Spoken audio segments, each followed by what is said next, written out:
हमारा पूरा ब्रह्मांड यानी कि हमारा पूरा यूनिवर्स केवल 4 फंडामेंटल फोर्सेस से मिलकर बना है। Gravitational force, electromagnetic force, strong nuclear force और वीक न्यूक्लियर फोर्स, जिसमें से लाइट जो है वो इलेक्ट्रोमैग्नेटिक फोर्स की कैटेगरी में आती है। पहले हम मानते थे कि लाइट का नेचर पार्टिकल की तरह होता है, लेकिन फिर बाद में हमको पता चला कि लाइट वेव की तरह बिहेव करती है। और यहाँ पर कुछ एक्सपेरिमेंट ऐसे थे जहाँ पर लाइट पार्टिकल की तरह बिहेव कर रही थी और कुछ एक्सपेरिमेंट ऐसे थे जहाँ पर लाइट वेव की तरह बिहेव कर रही थी। और फाइनली हमको आखिर में यह पता चला कि लाइट का डुअल नेचर होता है, वह पार्टिकल भी है और वेव भी है। दरअसल लाइट एनर्जी के डिस्क्रीट पैकेट के फॉर्म में ट्रेवल करती है और एनर्जी के इन पैकेट्स को हम फोटॉन्स बोलते हैं। और यह फोटोन बंदूक की गोली की तरह होते हैं जो चलते तो पार्टिकल की तरह हैं, लेकिन जहाँ पर स्ट्राइक करते हैं तो वहाँ वेव बन जाते हैं। तो यानी कि लाइट के जो फोर्स कैरियर हैं वह है फोटोन। और क्योंकि लाइट इलेक्ट्रोमैग्नेटिक फोर्स की कैटेगरी में आती है तो इलेक्ट्रोमैग्नेटिक फोर्स के जो फंडामेंटल फोर्स कैरियर हैं वह क्या है, फोटॉन्स। दोस्तों, वीडियो में आगे बढ़ने से पहले मैं आपसे कहना चाहूँगा कि प्लीज़ इस वीडियो को पूरा एंड तक ही देखिएगा। चलिए अब हम जानते हैं कि असल में ग्रेविटी क्या होती है।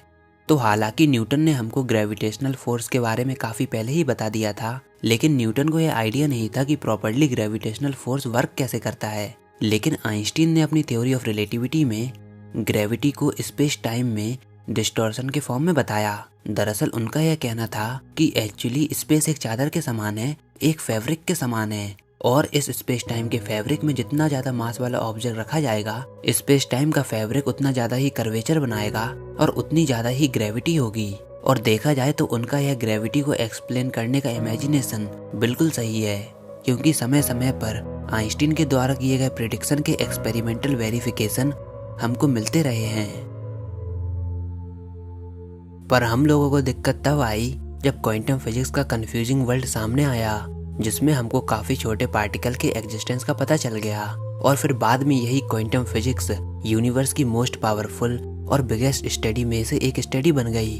अब जैसे जैसे समय के साथ साथ क्वांटम फिजिक्स में हमारी नॉलेज बढ़ती गई तो यहाँ पर कई सारी डिस्कवरी हुई, जिसमें से एक डिस्कवरी में हमको यूनिवर्स के फंडामेंटल फोर्सेस के फोर्स कैरियर का पता चल गया। और इन फोर्स कैरियर को हम बोसॉन्स भी कहते हैं। जैसे इलेक्ट्रोमैग्नेटिक फोर्स के फोर्स कैरियर हमको पता ही है, वह क्या है, फोटॉन्स। स्ट्रॉन्ग न्यूक्लियर फोर्स के बोसॉन या फोर्स कैरियर क्या है, ग्लूऑन्स। और वीक न्यूक्लियर फोर्स के फोर्स कैरियर होते हैं डब्ल्यू एंड जेड बोसॉन्स। हमको बाकी के तीनों फंडामेंटल फोर्सेस के बोसॉन पार्टिकल तो मिल गए, लेकिन हमको ग्रेविटी का नहीं मिला। तो काफी फिजिसिस्ट ने ऐसा सोचा, ऐसा हाइपोथेसाइज किया कि जिस तरह क्वांटम थ्योरी में बाकी के फंडामेंटल फोर्सेस के बोसॉन पार्टिकल और फोर्स कैरियर हैं, तो उसी तरह ग्रेविटी का भी फोर्स कैरियर होना चाहिए। पर अब यहाँ पर काफी लोगों के मन में यह सवाल आ सकता है कि जिस तरह फोटॉन्स पार्टिकल और वेव की तरह होते हैं, तो क्या उसी तरह ग्रेविटी का नेचर नहीं होता? क्या ग्रेविटी पार्टिकल है या फिर वेव है? देखिए, यह सवाल आपके मन में आना बिल्कुल ऑब्वियस है, लेकिन असल में इसका जवाब हमको क्वांटम थ्योरी दे सकती है। तो देखिए, क्वांटम थ्योरी के अनुसार हमको 3 फंडामेंटल फोर्सेस के बोसॉन पार्टिकल मिल चुके हैं। क्वांटम थ्योरी के अनुसार हर एक पार्टिकल वेव भी है और पार्टिकल भी है, दोनों नेचर होते हैं। इसको हम डुअलिटी बोलते हैं, यानी कि फंडामेंटल फोर्सेस डुअलिटी के प्रिंसिपल को फॉलो करते हैं। और आसान ढंग से समझने के लिए फोटॉन्स इसका प्रूफ है। तो अगर हमको ग्रेविटी का भी फंडामेंटल फोर्स कैरियर या बोसॉन पार्टिकल मिल जाए तो क्वांटम थ्योरी के अनुसार हमें एक्सपेक्ट कर सकते हैं कि ग्रेविटी का भी डुअल नेचर हो सकता है। ग्रेविटी भी वेव और पार्टिकल की तरह बिहेव कर सकती है। पर अभी हमको क्वांटम थ्योरी में इसका परफेक्ट आंसर नहीं पता, जब तक ग्रेविटी के फोर्स कैरियर का पता ना चल जाए। वह बात अलग है कि कोई और थ्योरी इसका जवाब कोई और ढंग से दे रही हो, लेकिन क्वांटम थ्योरी के बारे में मैंने आपको बता दिया कि ग्रेविटी वेव है या पार्टिकल है। इसका जवाब हमको तब मिलेगा जब हमको ग्रेविटी के फोर्स कैरियर का पता चल जाए।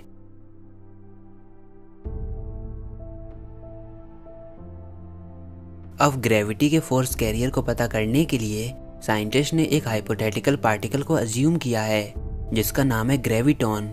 उन्होंने ग्रेविटॉन के बारे में यह सोचा कि जिस तरह इलेक्ट्रोमैग्नेटिक फोर्स के पार्टिकल फोटॉन्स होते हैं, तो हो सकता है कि उसी तरह ग्रेविटेशनल फोर्स का बोसॉन पार्टिकल ग्रेविटॉन हो। हालांकि यह पार्टिकल का एक्सपेरिमेंटल वेरिफिकेशन नहीं है, लेकिन उन्होंने इसकी प्रॉपर्टीज के बारे में यह अज्यूम किया कि ग्रेविटॉन मासलेस होगा, स्टेबल होगा, इसका स्पिन 2 होगा और यह स्पीड ऑफ लाइट से ट्रेवल करेगा। और अगर यह स्पीड ऑफ लाइट से ट्रेवल करेगा तो ऑब्वियस सी बात है कि यह मासलेस होगा।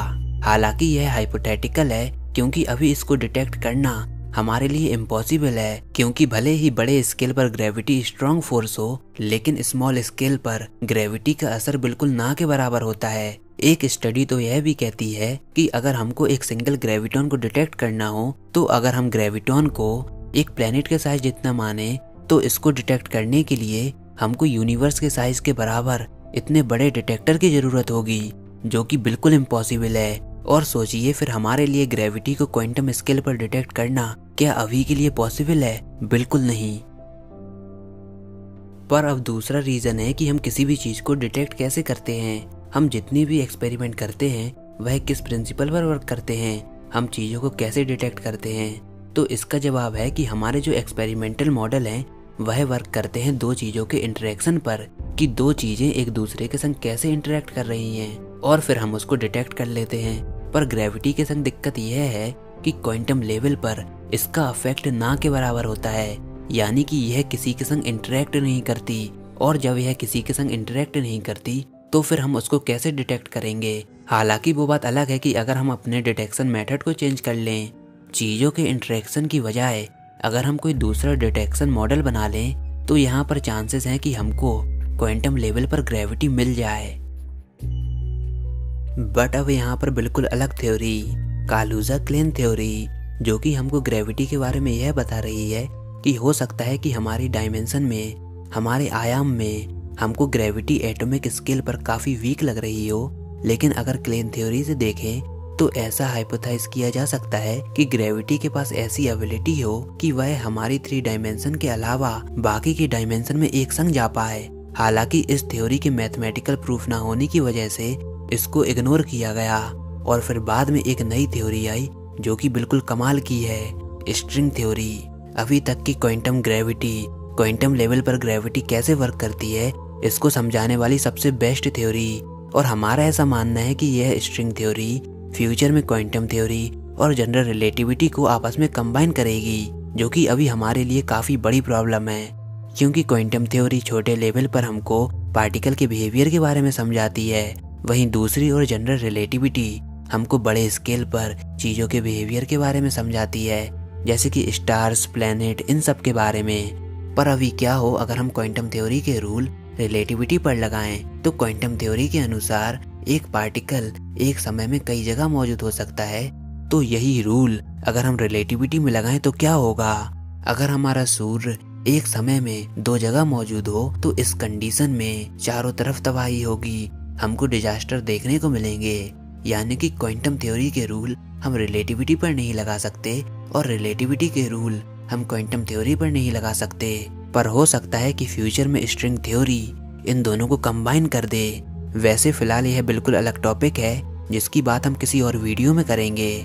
स्ट्रिंग थ्योरी की मैथमेटिकल कैलकुलेशन हमको एक्स्ट्रा डायमेंशन के बारे में बताती है, टोटल 11 डायमेंशन, जिसमें से 10 डायमेंशन स्पेस की हैं और 1 डायमेंशन टाइम की है। और हो सकता है कि और भी डायमेंशन हो जिसके बारे में हम नहीं जानते हों। स्ट्रिंग थ्योरी का यह भी कहना है कि हो सकता है कि ग्रेविटॉन मल्टीपल डायमेंशन में ट्रेवल कर रहे हों, पर इन डायमेंशंस को हम देख नहीं पा रहे हैं। ऐसा बिल्कुल हो सकता है।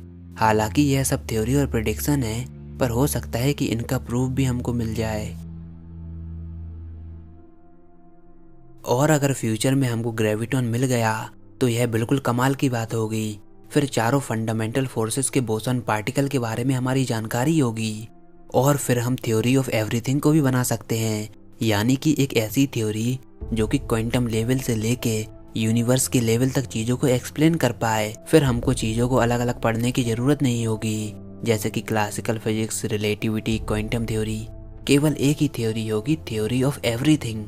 फिलहाल यह सब था ग्रेविटॉन्स के बारे में। आई होप यह वीडियो आपको जरूर पसंद आई होगी। आपको यह कैसी लगी और आप ग्रेविटॉन्स के बारे में क्या सोचते हैं, हमें कमेंट सेक्शन में लिखकर जरूर बताइए। और प्लीज़ इस वीडियो को सबके साथ शेयर करना मत भूलिए।